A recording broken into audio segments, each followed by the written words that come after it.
My name is Rebecca Lisi, and I've spent the past 14 years as City Councilor at large for the City of Holyoke.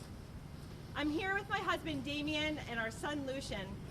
I wish to thank you all for joining us on this cold and cloudy day. I'd also like to take a moment, sorry about that.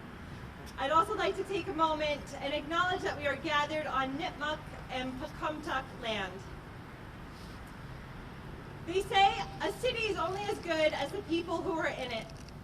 And I can say that as both a city councilor and citizen, Holyoke is home to some of the most resilient, hardworking, and celebratory people in all of Massachusetts, if not the world. This is a city where we show up for each other. We shovel each other's sidewalks, we pick up each other's kids. Holyoke is a place where traditions matter, where politics matter. The citizens of Holyoke show up for their politicians too. And it's not usually to tell us, congratulations, you're doing a great job. The people of Holyoke petition their local government. They demand accountability, a fair process, and can tell when they're not getting either. It's for these reasons, and so many more, that I've been proud to call Holyoke home. I live in Holyoke, I work in Holyoke, I work for Holyoke. And it's through my hard work and dedication to this city that I've won campaign after campaign. As City Councilor at large, you've entrusted me to represent your voices in the council chambers. For that, I am truly humbled and grateful. And it is in this spirit of grace and humility and my deep love for the city of Holyoke that I am here today to announce my candidacy for the next mayor of the city of Holyoke, Massachusetts.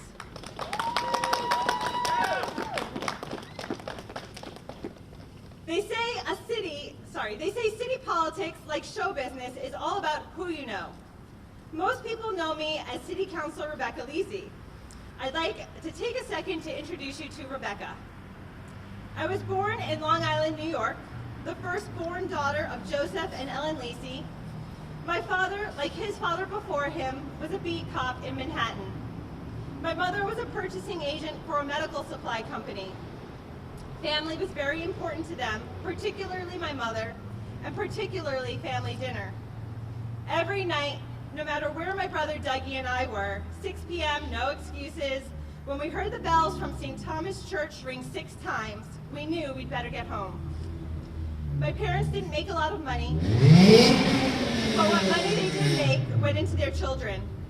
And since they had never gone, it was very important for me to be the first in our family to go to college.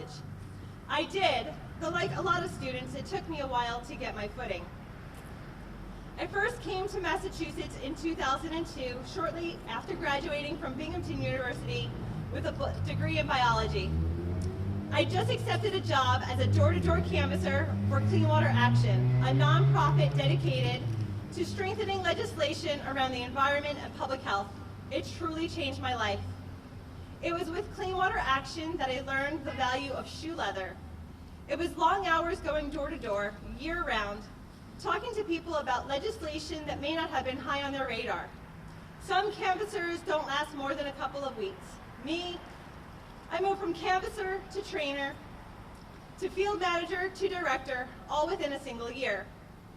For me, grassroots door-to-door organizing was bigger than any piece of legislation. It was about helping empower everyday citizens, reminding them how important their voices were to the democratic process. And in talking to people about the power of political voice, I finally found my own.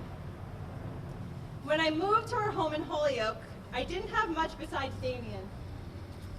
No friends, no extensive family connections, just a biology degree I hadn't much use for, and a few years of organizing under my belt. I felt that I was outgrowing my role at Clean Water Action when a ward seat opened up on the City Council. It was then that I decided to take those same skills I learned canvassing and begin knocking on doors for my own City Council campaign. They say a good politician can talk their way out of anything. I found the opposite to be true. A good politician knows how to listen. And this is how I've run for office and how I've gotten to know you and learn about our city.